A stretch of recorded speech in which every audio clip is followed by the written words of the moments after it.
Hello, I'm Andy Agathangelo. I'm very proud to be the founder of Campaign Group Transparency Task Force. We advocate for the interests of the financial services consumers. We are a UK-based but very international certified social enterprise, and our formal mission is to promote reform of the financial sector so it serves society better. We came into existence after a talk I gave in May 2015 about the need for the financial industry to become more transparent, more truthful, and more trustworthy. And I could, of course, speak for hours about what we've been doing over the last 10 years or so. All I'll say from now is that it's been a remarkably interesting journey, understanding what I call the unholy trinity. Number one, conflicts of interest. Number two, the revolving door problem. And number three, regulatory capture. We've really got quite fascinated about the extent to which the regulators aren't actually that effective.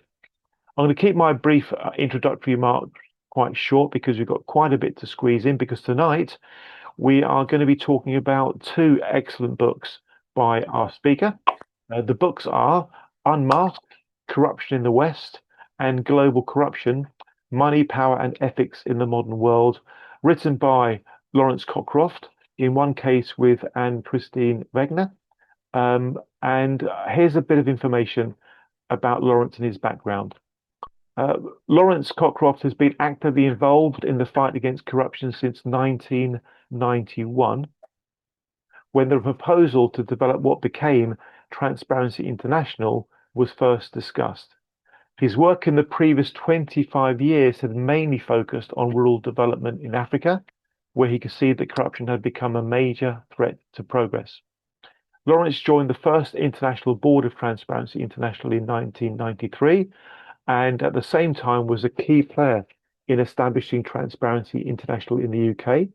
He was also chairman of TI UK from 2000 to 2008, and he remains an advisor to the organization. Laurence's work with Transparency International has included initiating its program on the business principles for countering corruption, which has been widely adopted as a basis for corporate codes of conduct. He's also been involved with launching work to combat corruption in the defense sector. That part of the activity is now Transparency International's Defence and Security Programme.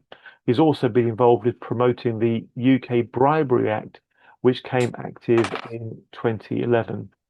Laurence has also become the basis for a series of cases in transnational corruption brought by the UK's Serious Fraud Office. So, in Laurence Cockcroft, ladies and gentlemen, we have an absolute expert on the topic of corruption, a theme that Transparency Task Force has become increasingly interested in. I'll briefly explain that point. When we first got Transparency Task Force off the ground, we were looking at issues like the lack of transparency on costs and charges in investments. We were looking at things like investment scams and pension scams.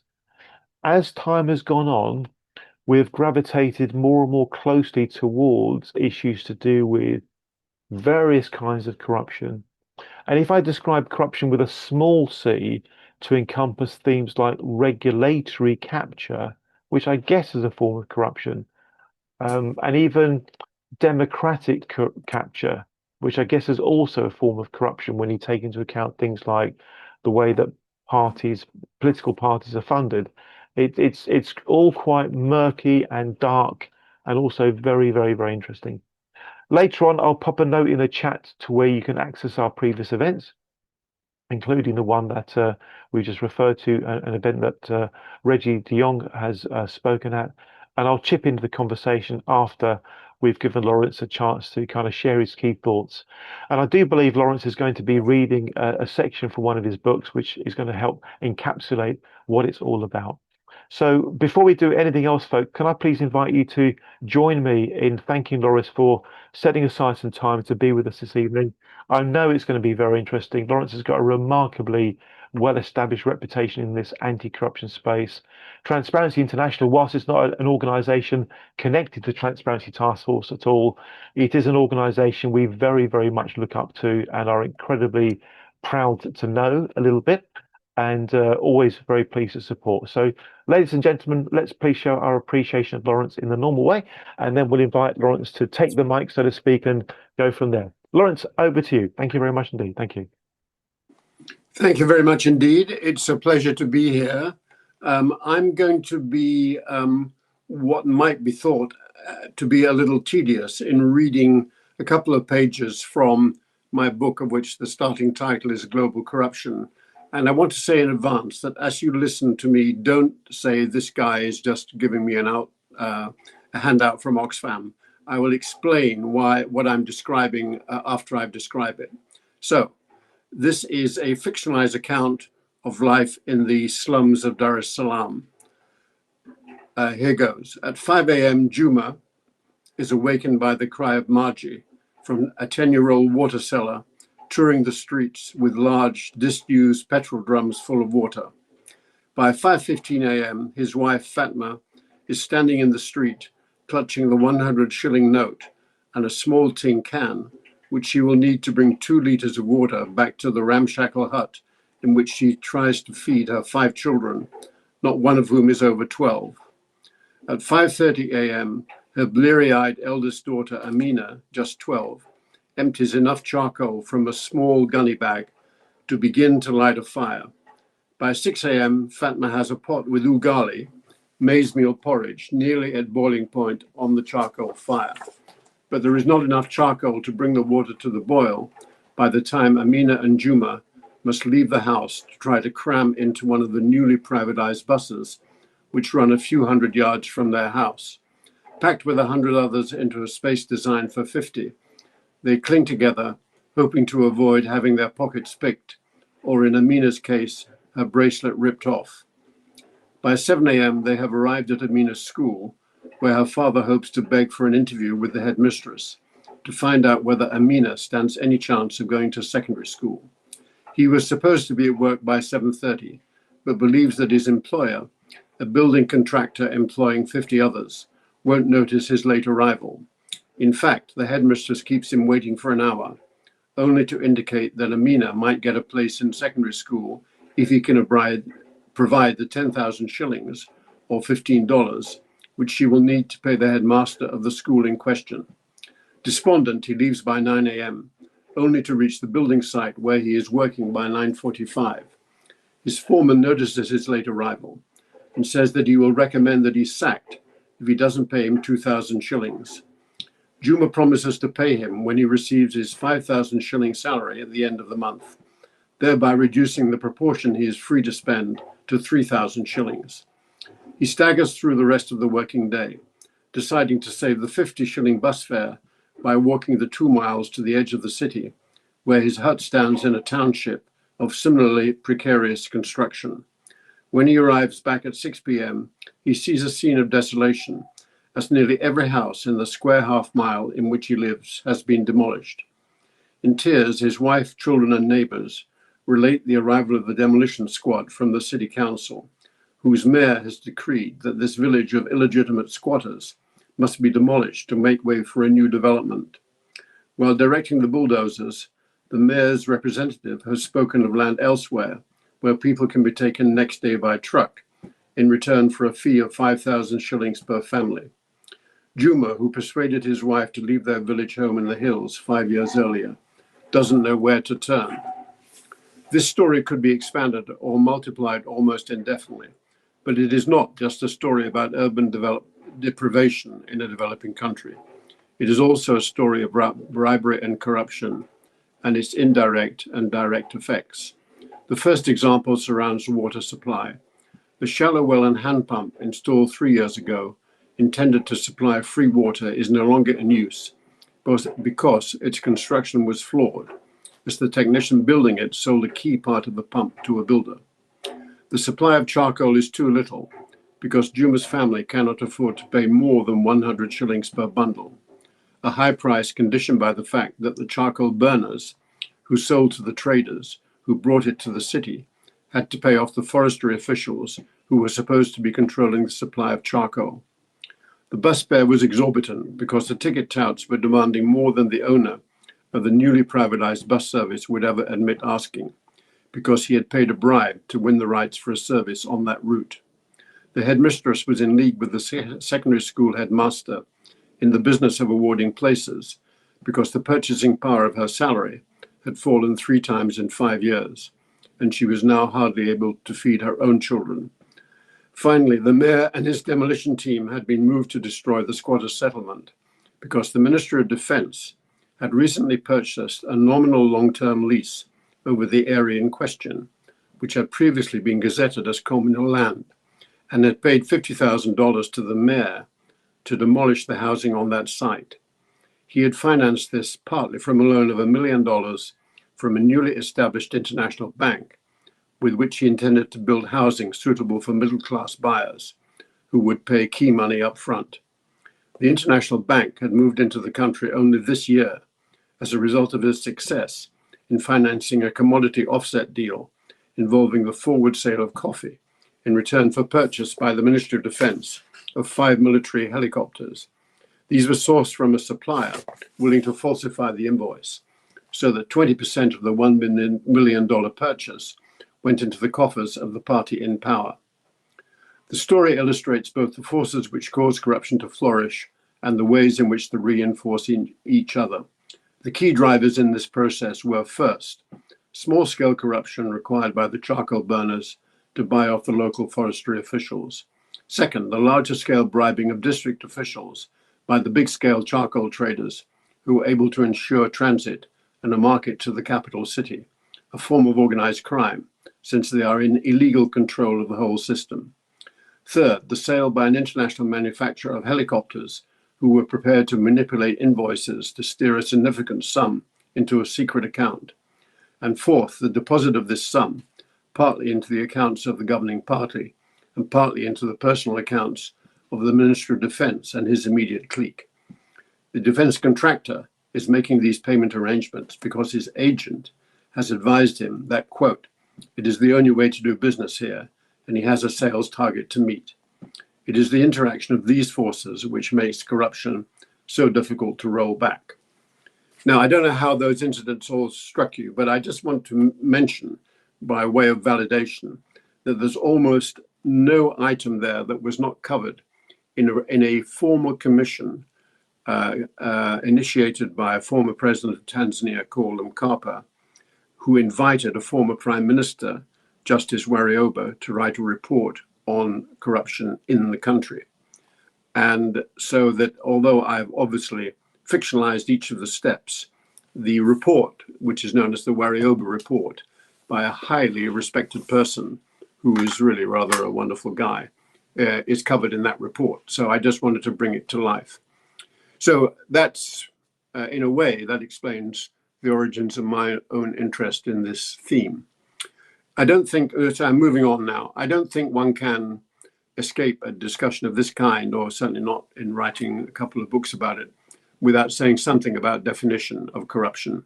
Now, this is a topic which has only gotten unbelievably more complicated since the early 1990s, when I first became involved in this area. And however, I have always found the definition that TI uses, the misuse of public power for private gain, to be very helpful, and it covers an enormous range of issues.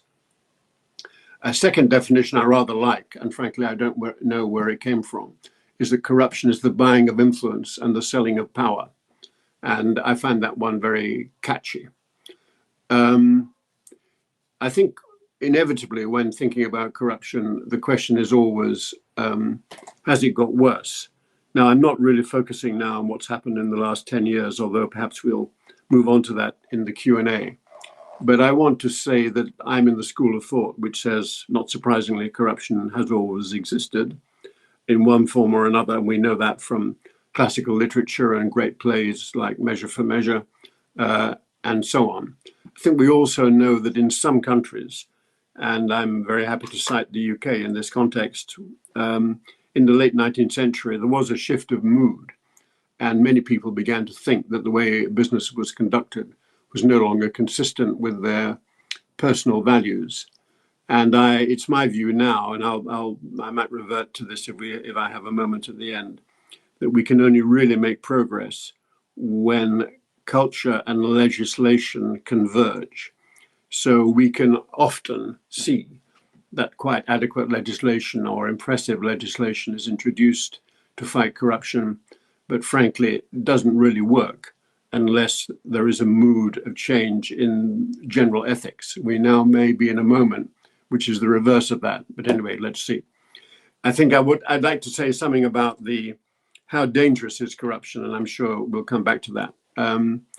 I think being very 2 points really, being very practical. First of all, there's no question that some societies have been successful whilst being corrupt. If you think of the earlier days of the Soviet system, maybe possibly up to the 1980 period, there's no question that the Soviet economy moved forward and made huge gains in some respects.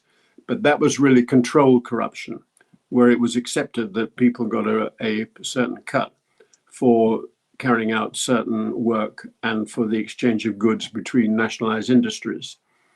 On the other hand, we also know in contrast that where you have what some people call liberalized corruption, where there is really no restraint on the nature of corruption and the nature of actions that people are taking from different levels of society, then that is very destructive. And I would be prepared to argue is not compatible with economic growth.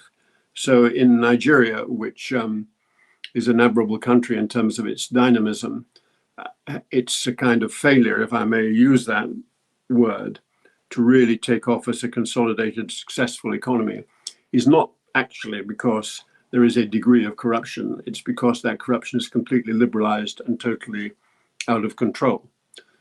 So I think there is a distinction to be made there, which I've always found quite interesting. Then I think the question of, I'll say something about the range of different types of corruption. I've tried to explain in the story from Tanzania that the relationship between petty and grand corruption. Much of the literature tends to discuss these things completely independently, as if small-scale corruption, paying a bribe to a police officer, was a completely different phenomenon to grand corruption. For the reasons I've tried to give, I don't think that's the case in many other instances. Secondly, there's a very interesting and challenging area of what we might call legal versus illegal corruption. I was interested that Andy referred to the issue of regulation and whether or not regulatory authorities themselves can become corrupt, because of course they are supposed to be holding up the law. But my own classic example of illegal corruption that is supposed to be legal was the subprime crisis in the US, which of course affected Europe around 2008 to 9, when I would be prepared to argue that the behavior of the mortgage providers was indeed a series of corrupt acts as that whole business escalated. So this was a form of legal corruption which was benefiting the implementers, but a disaster for so many other people. And then thirdly, I'm still talking about the range of corruption. I'd like to refer to what I choose to call, at least in my book, secret trades. And I feel I'm very aware of the fact that in the global economy, a lot of things happen that might be described as secret. So to take an easy example, which is pretty straightforward, if we take deforestation in countries like Cameroon, Congo, and indeed Brazil, at least until recently, but probably even now, a really significant amount of deforestation and the consequent export of timber takes place in a context in which there is no formal representation of that, and it's carried out in such a way that timber is shoved into containers, finds a way, and maybe relabeled, finds its way to various ports in Europe, such as Antwerp, which has now become rather notorious for harboring secret trades. And these trades then become incredibly difficult to monitor, still less to prosecute, because the information surrounding them is extremely weak. A more gentle form of secret trades that I will say something about is mispricing, when a lot of people have done, including people in TI, but also in the EITI movement, have done a lot of work on the ways in which companies can misprice goods that they're exporting in such a way that they pay taxes not in the country from which the goods are shipped, but in the countries to which they're received. And then finally, no account of different kinds of corruption, I think, would make sense without a quick reference to political finance, which we might get into later perhaps. But political finance, obviously, in all countries now, I'd say without exception, is a huge issue, determining political outcomes and being used by politicians in really ways which I think we would all agree are pretty disgraceful. So does any of this really matter? Outcomes, what are the outcomes of all of this? I think in many parts of the developing world, it has led to, if not to zero growth, but in some countries it certainly has led to zero growth, but to very distorted growth in which the opportunity to raise people in low-income groups has never really been ascertained. And I think some of the problems now occurring in West Africa are just exactly that, because the levels of corruption have always been high, and the distribution of resources and serious government intervention in areas including agriculture has never been satisfactory. However, the biggest conundrum for those of us, I think, who try to make arguments about corruption is the success of the Asian tigers, who've clearly grown very rapidly and are now become dominant in the world economy, in which I include both China and South Korea, who've clearly experienced high degrees of domestic corruption. And there's no question that in China, because once you look a little bit below the surface, it's very well documented. And I'm sure many of you will know that it's widely recorded that Xi Jinping fired about 9 top generals within the last year for reasons which he himself attributed to corruption. So we know that this is a big issue, yet countries have prospered in a big way. I would just say that while China's quite a conundrum, in South Korea, that's gone along with a high degree of political instability. And no less than 5 prime ministers of South Korea have ended up either in court or in jail on grounds of their corrupt behavior. So where do we stand now? What are the key roadblocks to moving forward? Well, I've given talks on this topic, which have often been rather optimistic. But I have to rather say now that, speaking for myself, I'm not as enthusiastic, I should say optimistic, as I once was. So just ticking off a few issues which may be relevant to our discussion, I'd say, first of all, the strength of the shadow economy. In many countries of the world, 40% of GDP is in the shadow economy and is not part of the GDP officially ranked. So many transactions take place purely in cash, or these days in cyber currency, in ways which are incredibly difficult to trace. That may be one of the biggest threats of all. Secondly, I think offshore financial centers have not really have improved. Their record is better than it was, but there's still a lot of questions about illicit flows to those areas. And I think actually, putting aside the current crisis in the Gulf, that we can see that somewhere like Dubai has now replaced in significance other areas such as Monaco and Channel Islands and so on, which were prominent in the past. Then thirdly, I'd say, I think organized crime is a very underrated issue. And it's easy to say that, but I'm afraid in the anti-corruption movement, we've tended to put organized crime on one side on the grounds that it probably is too difficult to handle. But organized crime is a major player in so many areas. So what do I mean by that? If you look at the pharmaceutical imports into, say, Latin America, you will find that a lot of those originate in China from dummy companies and with a huge percentage of counterfeits in that process. This is not intercompany transfers, this is organized crime. And then I would say that I want to make one point about the US before we move on to a discussion, which I think is not often recognized. But when I've been trying to think about corruption in the US, I've come up with the following point. I think we all know that expenditure by lobbying companies in Congress is incredibly high. So every senator or congressman is besieged by lobbyists who together number many tens, literally, you can't hardly believe this, tens of thousands in Washington. But the key point I want to make is these are also the people who raise money for party political campaigns and for the candidates they're lobbying. So whereas in even in our country, but I would say in the EU, the links between lobbying and fundraising are either mild or non-existent. I think in the US that's a big issue because it means that congressmen and senators are always responding to the lobbying objectives of whoever's lobbying them, as well as seeking funding for their campaigns, which, of course, in the case of the House of Representatives, happen every year. Final thought, Andy, if I may. I think the question of action, I would just say that for a moment, just from Transparency International's point of view, I mean, 20 years ago, we placed a lot of confidence in international agencies ranging from UN to OECD to the World Bank and indeed to the World Economic Forum. But I think in the climate as it stands right now, we can see that all of those are either under threat or unable to do the job we all hope they would do. And so we are indeed this is indeed a rather sad moment, I would say, for those of us concerned about these issues. But being a natural optimist, I don't want to make too much of that.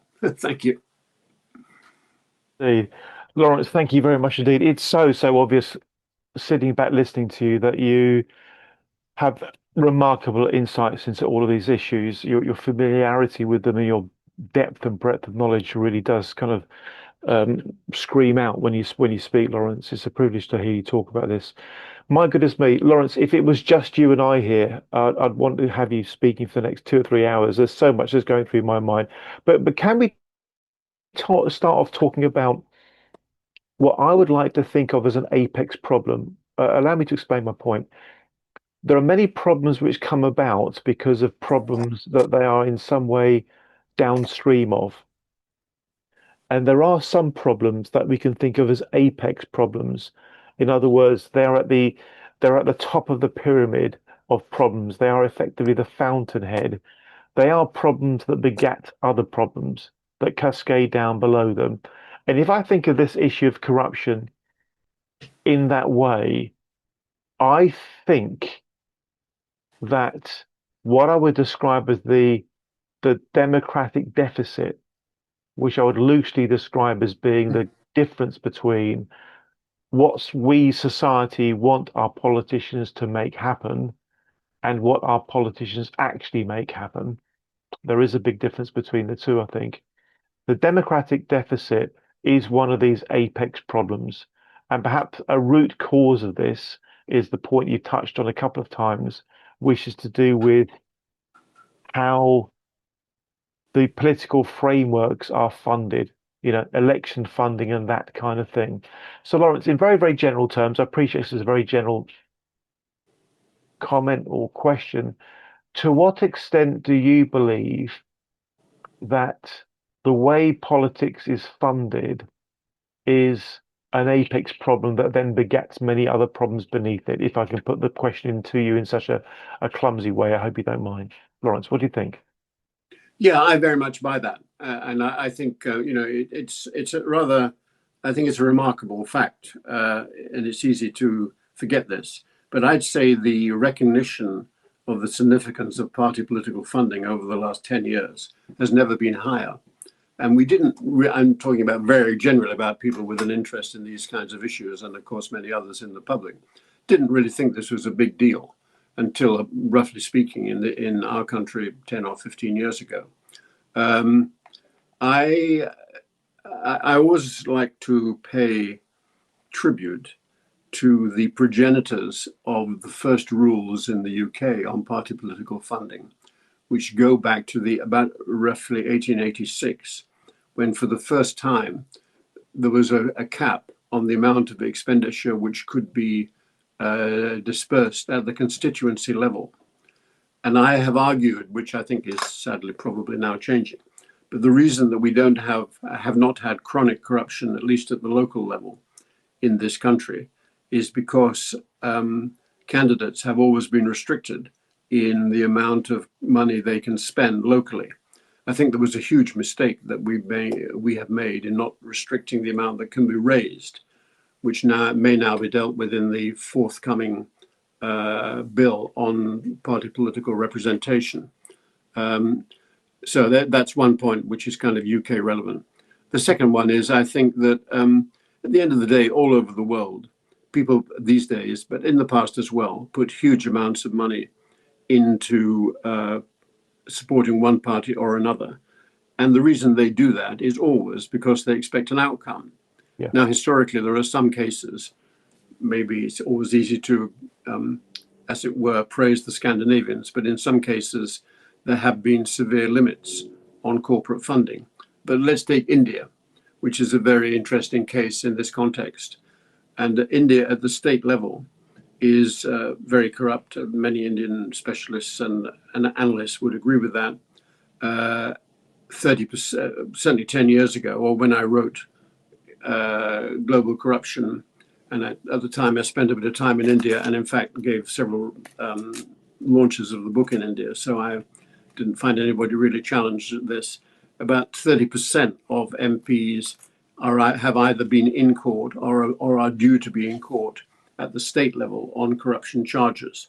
Wow. And a lot of that relates to the funding that, for example, construction companies give to candidates who obviously then on the expectation that they will implement a contract which the said contractor can develop.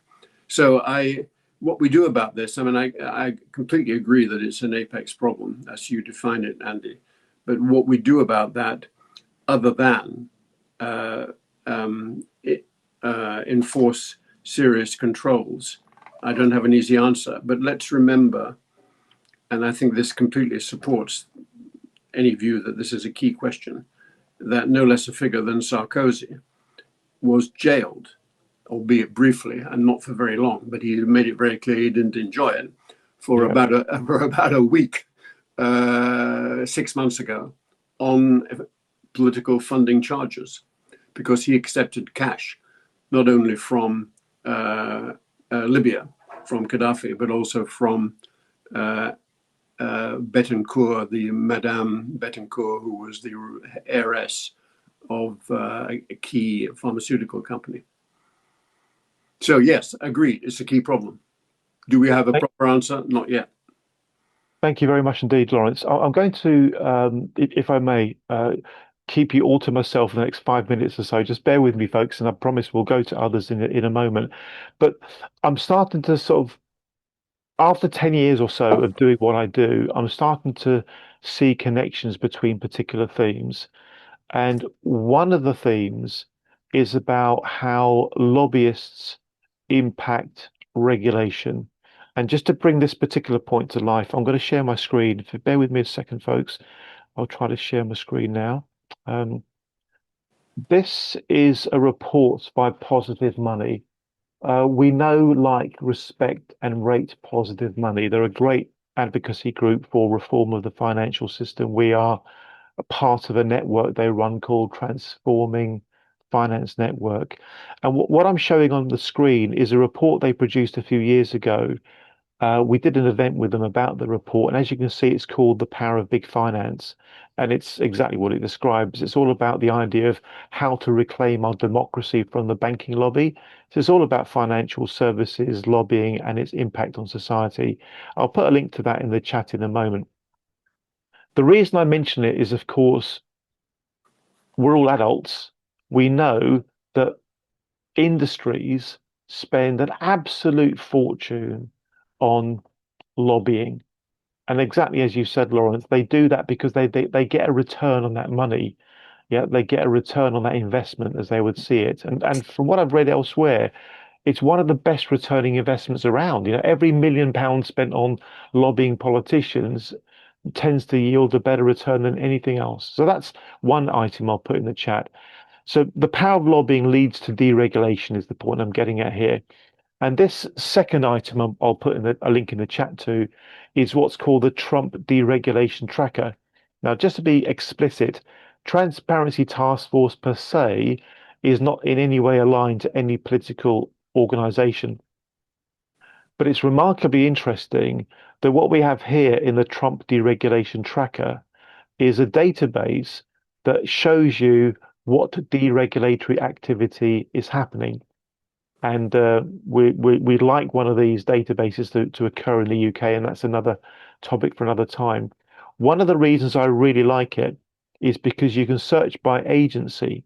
So, for example, if I search by CFPB, that's the Consumer Financial Protection Bureau, it's the bit of the US financial services system that was created after the global financial crisis. And the Consumer Financial Protection Bureau is all about protecting consumer interests. And what you'll see if you scroll down the details here is you'll see a systematic rolling back of regulations. Now, I don't know the topic of corruption well enough to know whether lobbying that results in deregulation that has a commercial purpose to make the regulated entities more successful. I don't know if that could or couldn't be described as corruption. I guess it's a matter of opinion in some ways. But what I do know is that when deregulation happens, it can, of course, be catastrophic. And to make that point, I'll share this other and third item I'll be sharing before we go to Mr. Christmas talking about his reflections on your comments. There's a superb documentary series by Channel 4 recently, all about the way the water industry has been deregulated and the catastrophic consequences of that. And many people who I know have watched this series have talked to me about the parallels they can see between the deregulation of the water industry and the deregulation of the financial sector. So for further thoughts, I'll put links to those items in the chat in just a moment. Before we go to our next kind of contributor in the Q&A discussion bit, Mr. Christmas, I'll just jump back to you, Laurence, to see if you have anything you'd like to say in response to what I've just been talking about. Thank you. Well, I mean, I completely agree that hard lobbying over the years has certainly had this kind of outcome. I think it's interesting to think about lobbying of the EU Commission. And if you look at what's been going on in certain areas, for example, to do with the agricultural sector, there have been various attempts to reduce the amount of agrochemicals that are allowed within national agricultural systems, which have largely failed and been repealed as a result of initiatives in the EU Parliament, which has certainly been funded by different lobby groups who are active. I think the CFPB in the US, I agree with you, is a very interesting case. And let's remember that was promoted by Elizabeth Warren, who's still Yes, senator for Massachusetts, who did a yes. wonderful job in promoting that. And actually, I think it's fair to say it was a result of the hardships endured by victims of the mis-selling of mortgages that she was motivated to do that and eventually got the support of Obama in doing it. But now it's very interesting, but completely consistent with what the Trump administration is doing to see its powers weakened. I mean, I was interested to see that list, but not surprised by it.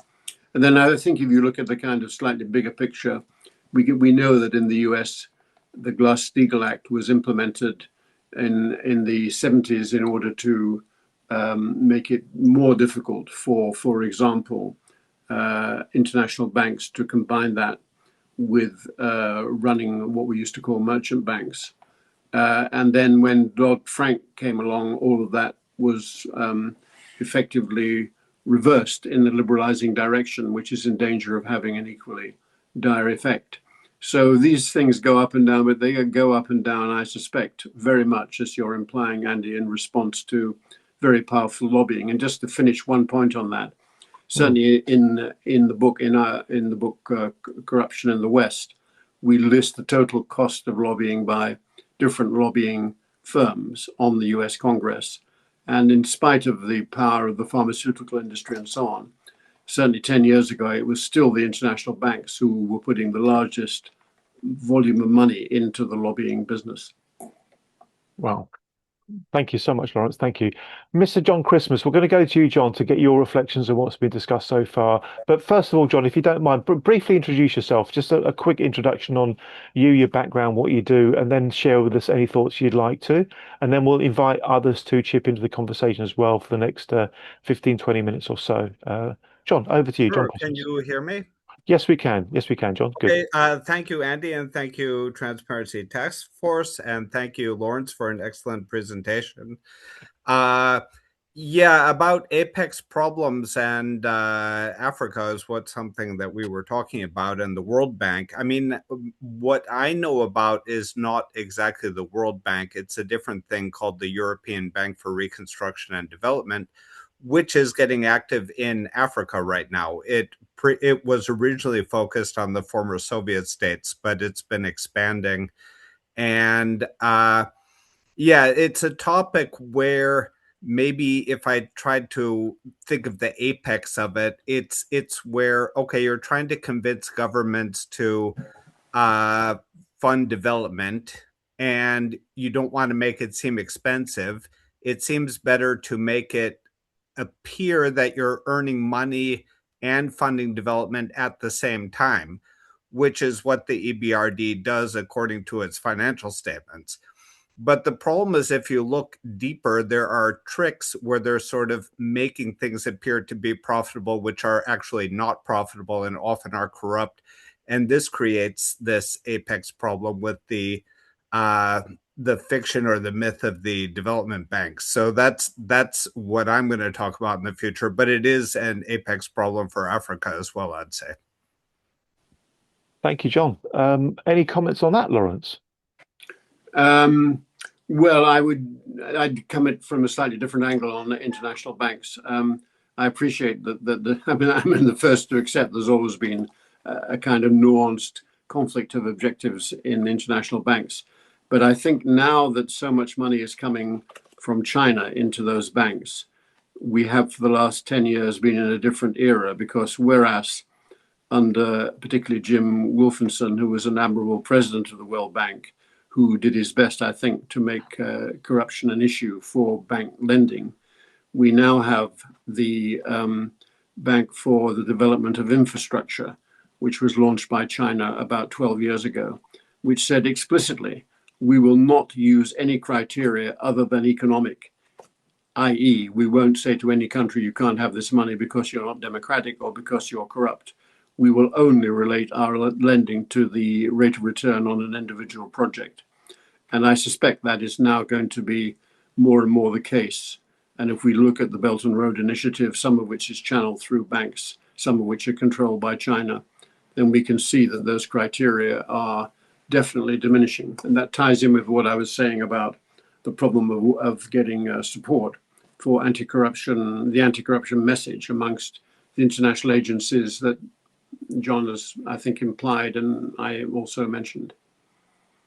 Well, Thank to you, add one more Laurence. quick thing, it's about the word transparency, which is in Transparency Task Force and in Transparency International, obviously, is that maybe the principle that whatever the development banks are doing, at least they should say what they are actually doing and not say something different from what the evidence shows that they really are doing.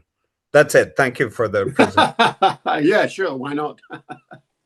Very good indeed. Thank you very much indeed. Thank you.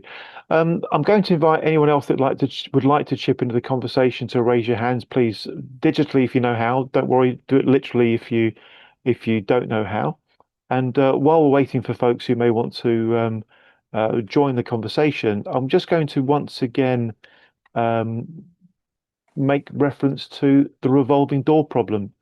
To cut a very, very long story short, a few years ago, Transparency Task Force did some work with supporting a member of the European Parliament. Her name is Sabrina Pignedoli.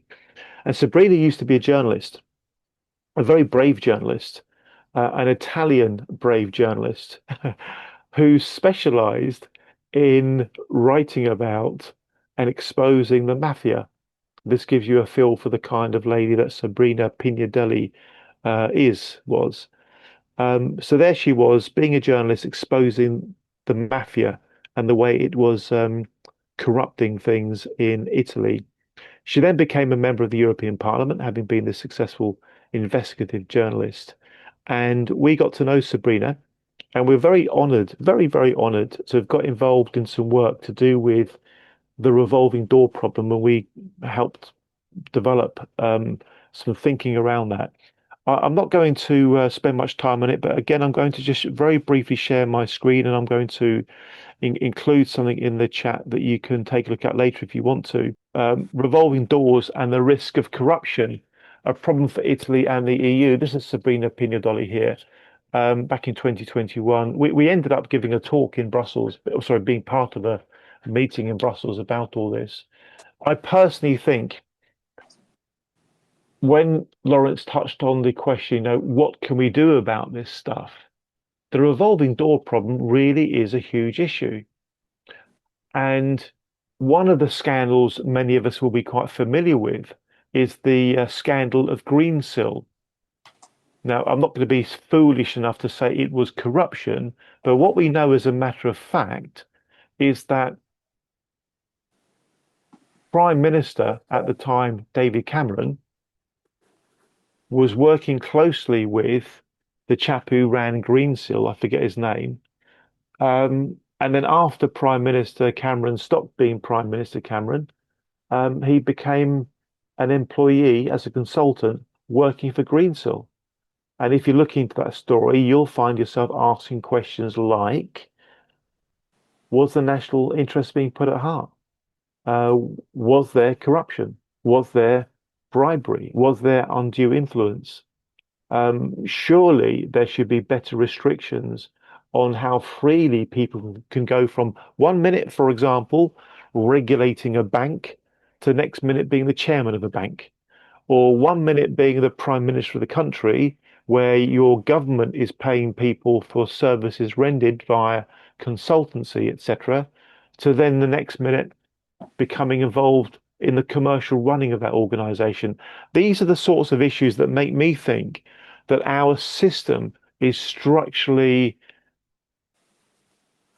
influenced by commercial pressures. Mr. Nigel Cairns, you're next. Thank you, Nigel. Just before we go to Nigel, I'll just invite Laurence to chip in on the conversation about revolving door. To what extent, Laurence, do you feel the revolving door issue is part of this jigsaw puzzle of issues?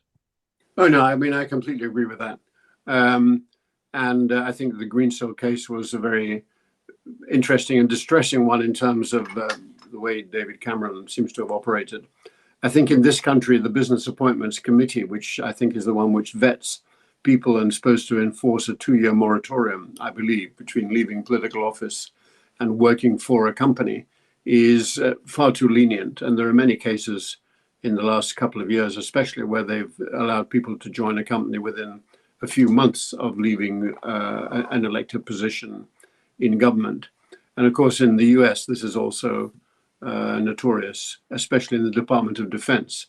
And a lot of the issues surrounding defense contracts in the US are derived from that whole business of the revolving door.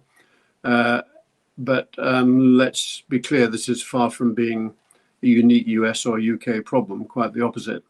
And I think that it's an absolutely legitimate question. But I can't imagine why in our country the Business Appointments Committee isn't more rigorous or isn't able to enforce its position more effectively.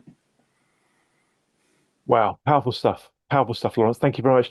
We'll go to Nigel Cairns. For those of you that don't know Nigel, he's an absolute superstar in the voluntary support system that helps make TTF what it is. Nigel, to you, sir. Thank you very much.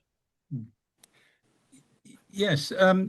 While recognising that MPs are a very disparate group of people, I do wonder whether the broad motivation of people wanting to become MPs today is the same or similar as it was perhaps 50 years ago, or do they view their prospects and life opportunities any differently today than they would have done many years ago? You've put that point very politely, but what are your thoughts on that, Nigel? What do you actually think? Oh, well, I think that that we're impoverished today compared to the MPs that we had that I remember sort of 50 years ago. Obviously, there are many shining examples today of splendid MPs, but I think too many people go into politics with half an eye or an eye on how they could promote their own self-interests to a greater degree than perhaps they did once. I was just wondering on Laurence's view on that. Thank you, Nigel. Yeah, well, I mean, I'm periodically, or not almost daily, shocked by the behaviour of many backbench MPs. So I find myself so subjective on this issue, it's a bit difficult to take it further. I think that, of course, if we go back in time, there are some interesting thoughts which we don't really probably have the opportunity to go into. But I think it's interesting to think of the time in the late 19th century when no MPs received any salaries. Now, all the people we know from that era, from the history books, not only Gladstone and Disraeli, but also many others, some of who initiated rather progressive work, did so without any payment, or that being paid, in the case of the first trades unionists, by hard-won funds from trades union members. Obviously, it was progressive that MPs came to be paid. My note of caution about what is being said is that I think in many cases, if we look at the current House of Commons, the fact of the matter is that if you're 40 and you run for office, you never know if you're going to get elected, and you have to give up a job at that time of life. So you take quite a risk. And I think that it's understandable that backbench MPs from all parties in that kind of age group, 30 to 50 age group, have to be very cautious about their own future. That's not surprising. I just think it's a manifestation of the system we've now got. But frankly, I don't have any insights on this which go beyond what has already been said. Laurence, thank you. We're going to go to Jacques Richard. Jacques, the brief version, please. I say the brief version, Jacques, as you know, because you are passionate about what you speak. And as a consequence, sometimes we need to ask you for the brief version. Jacques, over to you. I'm going to be brief. What Nigel just explained, and Mr. Laurence also said, is we see exactly the same in France, in particular. Recently, we have had a senator which has been sued by the National Financial Court regarding interest he may have had as a business introducer. What we are discussing here is contract of millions of euros of business introducer.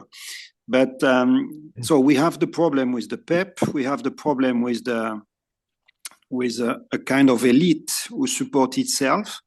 But I just have the following question: don't you think, Mr. Laurence, that there's a mismatch between the current regulation, which look to be outdated, compared to what we see currently with the move in illicit finance, in this move to making big profits in very short period of time, and especially with the risk of also the narco traffic growing in Europe and taking the helm of certain cities, so which also led some political parties to be, let's say, less immune to such passive or active corruption. And do you want me to respond to that? Yes, please, sir. Yeah. Thank you. Yeah, well, I felt in the time available, I was hesitant to get into that area. And in any case, I'm less knowledgeable about it than many other people. But I think that this has changed the game quite considerably, as we can see from the kind of cyber crimes that are being announced and revealed every day. And I think the arrival of cryptocurrency on the scene has obviously made that extremely complicated.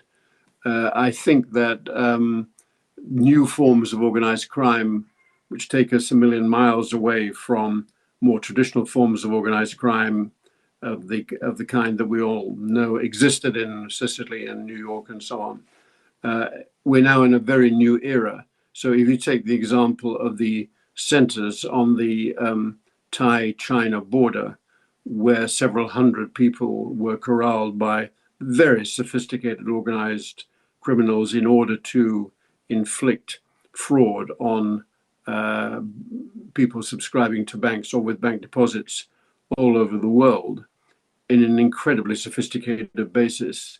That is a completely new era, but I think it fits, in my view, any definition of organized crime that one tends to make. So all I can say of any kind of relevance is that this really is a new era. I think in relation to narcotics, that's still a huge question, but it isn't really necessarily, it's different in scale, but it's not necessarily different in character to the way it has operated in the past.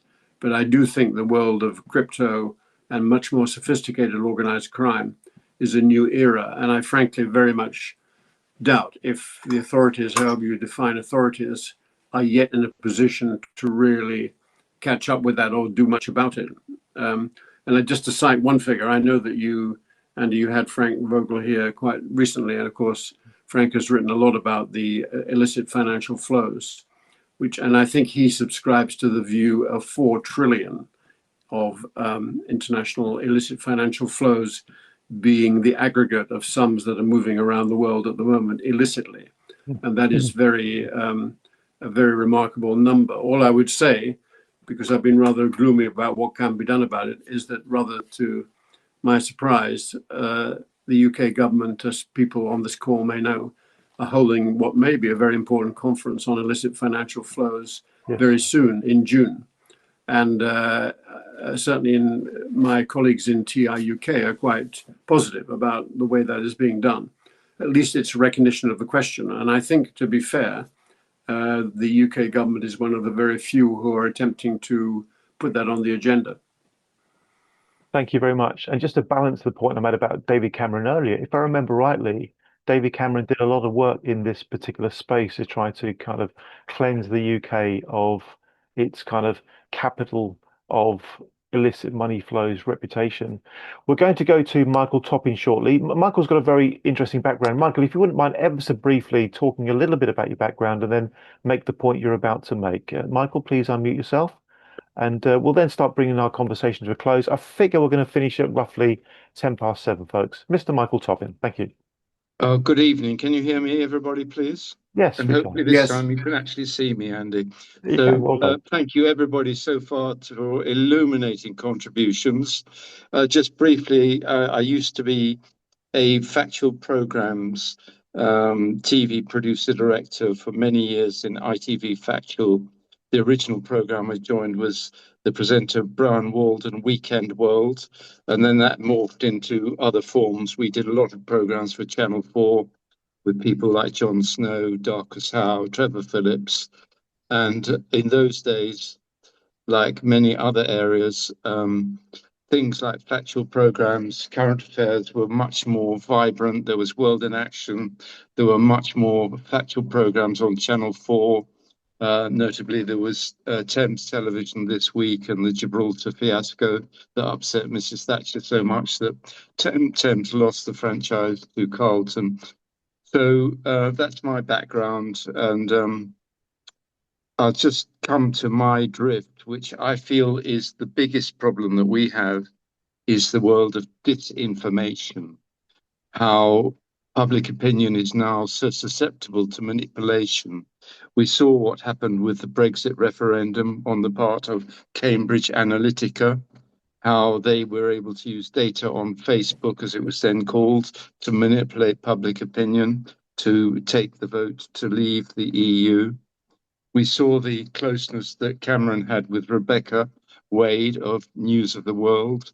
We saw what happened and the power of the Murdoch press and what was happening with phone hacking, and how that was only actually revealed not because of the extensive reporting from brave Guardian journalists, but because a person like Max Mosley, who had a vendetta against News International, funded many of the phone hacking victims, and they got discovery in the courts.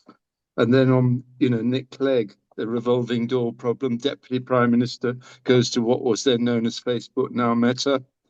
These are so intertwined, the power of the media, and obviously changing now much more from the print media, but still to an extent into the online domain, and how this is the huge thing, the disinformation that we come up against, how, you know, the FCA spins its way out of trouble with all sorts of clever arguments to pull the wool over.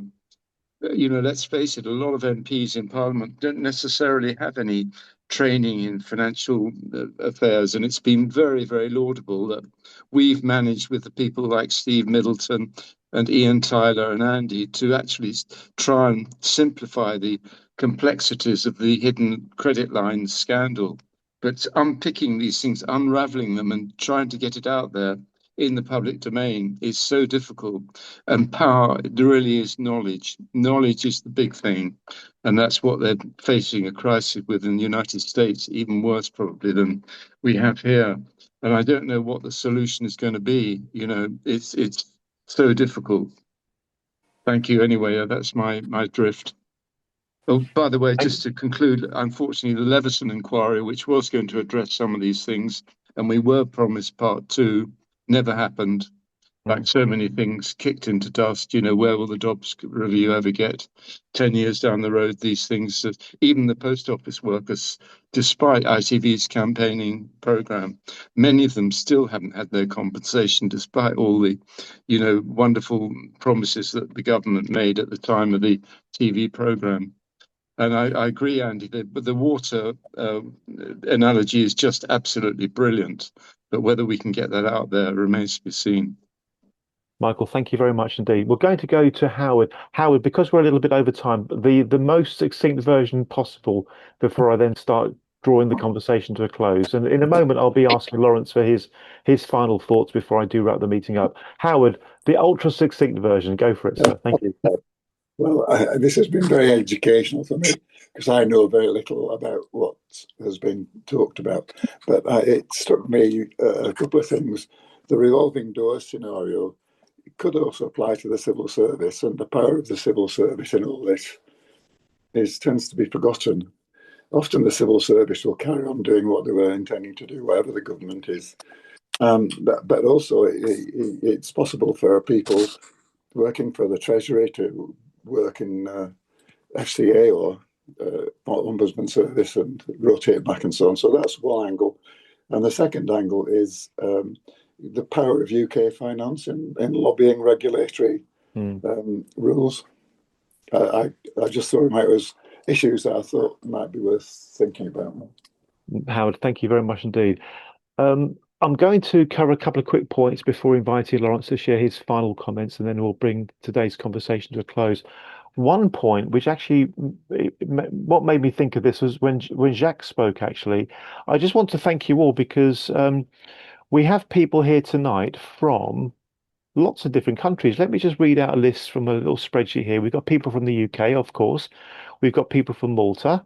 We have people from Nigeria and France and Spain and Kenya and South Africa and Canada and the Netherlands. And I'm just grateful that we have this tool, Zoom, and of course there are alternatives that quite literally make it easy to bring people together from right around the world. I'm also going to touch on the theme of whistleblowing for a couple of reasons, and I'm going to share my screen for one of them. If you bear with me a second, folks, I just need to make sure I share this quite carefully. On Saturday, I had the absolute pleasure of presenting to some students in Cornell University. They have a whistleblower course, and long story short, I got invited to present to them, and it was absolutely wonderful.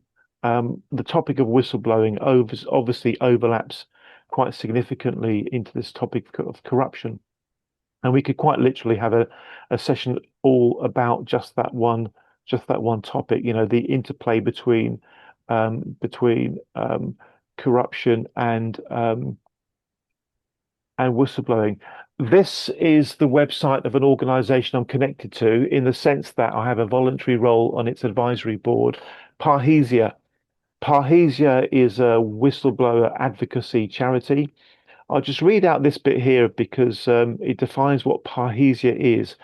Parrhesia is an ancient Greek term meaning to speak freely, implying not only freedom of speech, but the obligation to speak the truth for the common good, even at great personal risk. It was viewed as a fundamental tenet of democracy. We believe, this is parrhesia, we believe that parrhesia is a fundamental part of a modern democracy, that without truth, transparency, and accountability, democracy dies. And Parrhesia is run by Ian Foxton, who I'm very proud to say is on Transparency Task Force's advisory group. Very long story short, Ian discovered corruption, quite literally involving the Bank of England. Forgive me, the UK government. I said the Bank of England, I meant the UK government. And at one point, he was quite literally fearful of his life because of what he discovered. I'm now going to, having made the point about the importance of whistleblowing and its interplay with corruption, I'm going to pass back to Laurence for his final thoughts before I then formally bring today's ultra interesting conversation to a close. Laurence, back to you, sir, for your final thoughts. Thank you. Well, I don't have a very deep message. I think I'd say two things. First of all, I think in these whole discussion about corruption, we tend to find the subject of education kind of too difficult and on one side. Although I think, Andy, you've been semi-active in that area. I think that it would be a tremendous contribution to our own society at the moment to be pushing ethics courses, both in business and arguably more importantly in schools, in ways in which young people can really think about the issue of corruption outside the framework of religion. Not that it should not be in religion, but I think that since we live in a very secular society, we have to think of ways of inducing moral values into that. Second and final point is all is not yet lost. Look at the collapse of Orban. Orban was the self-proclaimed promoter of so-called illiberal democracy. And his regime in Hungary was actually a model of how to acquire power, stifle dissent, and concentrate capital in the hands of a small number of people. But that has indeed been blown by the very recent election. We don't know how the new party will do, but at any rate, there's no doubt that Magyar intends to move against that elite in a very strong way. And I think that's a sign that, as I said a moment ago, all is not yet lost. We have to look forward and support all kinds of movements of that kind, both within countries and in civil society. Laurence, thank you. And just before I formally wrap up the session, I'm going to share my screen once again, and I'm going to make a point that I had the pleasure of making to a group of students at Cornell University in the States on Saturday. So bear with me, folks. This slide, I use this slide quite a bit. Robert F. Kennedy, back in the day, back in the 60s, at a time when I think the world was rather more enlightened than it is right now. We could discuss that all evening. Robert F. Kennedy. And again, this to my mind speaks about the role of us as citizens taking responsibility for speaking out.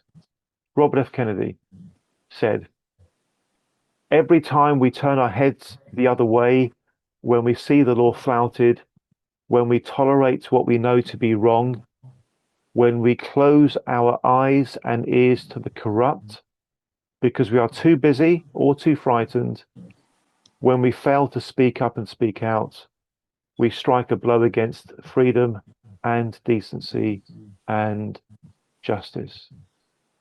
I really can't imagine anybody putting it any better than that ever. Can we please show our appreciation once again to Mr. Laurence Cockcroft, who we've been very, very blessed by having his presence this evening. Laurence, thank you for squeezing so much into the relatively short period of time we've had tonight. We're very grateful to you, Laurence. Thank you very much indeed. Good night, everybody. Have a good rest of your day. Thank you. Thank you. Cheers all. Good night. Good night. Thanks everybody for being here and for contributing. It's always much appreciated. Thank you. Bye-bye. Bye-bye.